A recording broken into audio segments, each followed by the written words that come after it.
It's This week we are making gender reveal cookies. My name is Lori and you are watching The Icing Artist. To get started with our cookies, I'm going to make my sugar cookie dough, which is so simple. Basically, you're going to need some white sugar, butter, egg, vanilla. I like to use clear vanilla. It just keeps the dough from changing color. Salt, baking powder, and flour. I'm just going to whip up my butter, sugar, and vanilla until it is light and fluffy using my hand mixer. Once that is done, I'm going to add in my 1 egg just until it's combined. Set that aside, and in a separate bowl, I'm going to combine all of my dry ingredients and just whisk those together until it's completely mixed. Then add that into my wet mixture in a couple different additions. Stick her in the fridge for an hour to chill. That's going to help your cookies hold their shape. And once it's chill, I am ready to roll out my dough.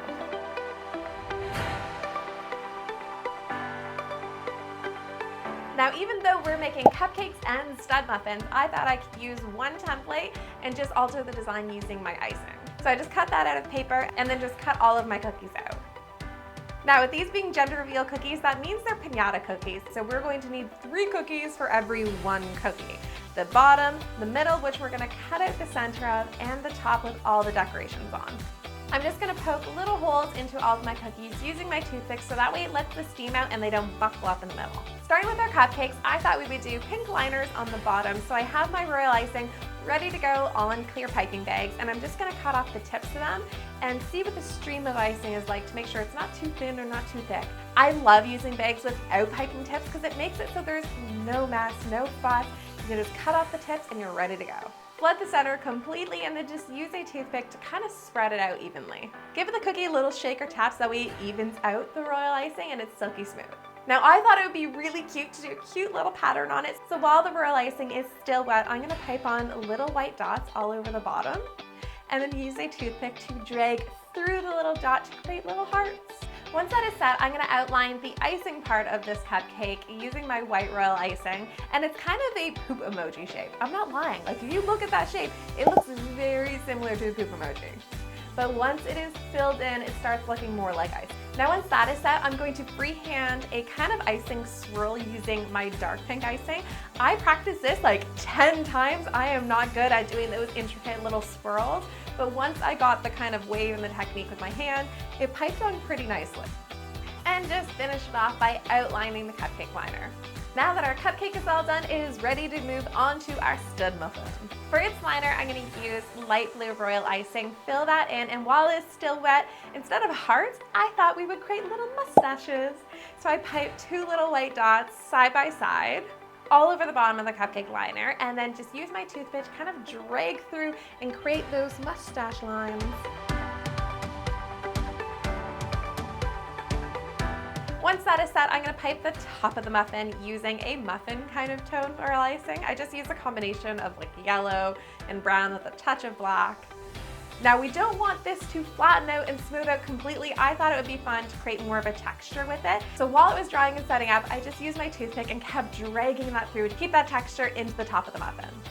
Now, I love chocolate chip muffins. I mean, if you're gonna have a muffin, you might as well have a chocolate chip muffin. So I created little chocolate chips using some brown icing. And then again, just outline the liner on the bottom.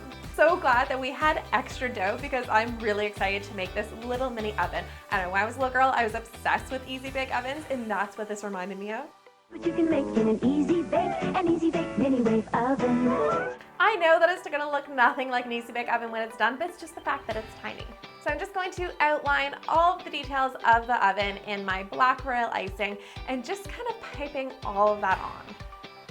You want to let that set completely, and when I say set, I mean your royal icing just has to be dry enough so that way your other colors don't flood into it. I'm going to flood the oven part of it in my blue royal icing, and then the glass part of it in white. Once that was dry, it's time to add on all my oven little buttons and knobs and pipe mini versions of my cupcake and Studmuffin cookies onto this cookie. Lastly, we're going to create that cute little plaque, which I feel just ties this whole theme in together. I started off by just piping a white rectangle and flooded that in the center of the cookie. Let that set and then outlined the outside of the cookie using my light pink buttercream. That's not buttercream. Nope, it's royal icing. I say buttercream way too much.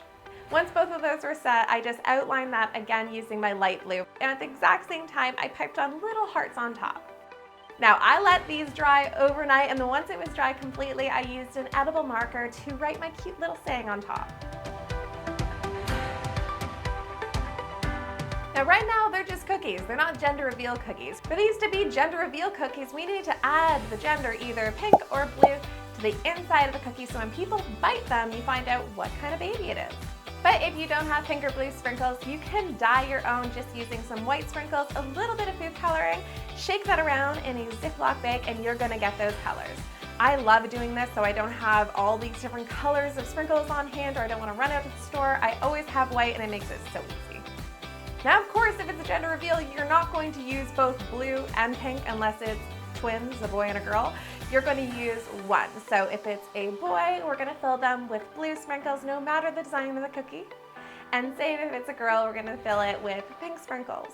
I love these cookies. I've been wanting to do a gender reveal theme for so long. I hope you guys really love this whole idea. I've been to lots of different gender reveal parties that they use a cake or balloons or anything like that, and I thought this was a fun different take. Come back here again in a couple weeks because I can't wait to see you guys. Bye guys.